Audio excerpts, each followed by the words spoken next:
Bihar assembly ఎలక్షన్స్లో NDA alliance గెలుస్తుందని చెప్పి ఎగ్జిట్ పోల్స్ చెప్తున్నాయి.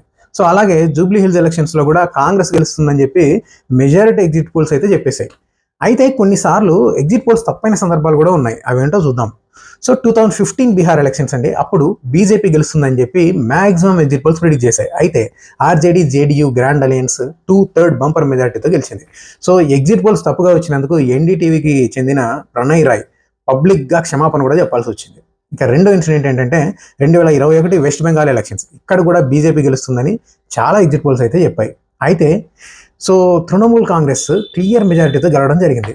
ఇక 2004 జనరల్ ఎలక్షన్స్ కానీ తీసుకుంటే చాలా ఎగ్జిట్ పోల్స్ ఎన్డీఏకి క్లియర్ మెజారిటీ వస్తుందని అయితే చెప్పాయి. అయితే అప్పుడు యూపీఏ గవర్నమెంట్ ఫామ్ చేసి మన్మోహన్ సింగ్ ప్రధానమంత్రి అవ్వడం కూడా జరిగింది. ఈవెన్ 2024లో కూడా మీకు గుర్తుంటే మెజారిటీ ఎగ్జిట్ పోల్స్ ఎన్డీఏకు 300+ సీట్స్ వస్తాయని చెప్పి ప్రిడిక్ట్ చేశాయి. అయితే అన్ని సీట్లు రాకపోగా మెజారిటీ కంటే చాలా తక్కువ సీట్లు వచ్చి ఎన్డీఏ అలయన్స్ గవర్నమెంట్ అయితే ఫామ్ చేసింది. సో బట్ ఈ కొన్ని సందర్భాల్లో తప్పితే మిగిలిన అన్ని సందర్భాల్లో కూడా ఎగ్జిట్ పోల్స్ ట్రెండ్ని అంచనా వేయడంలో సక్సెస్ అయ్యాయి.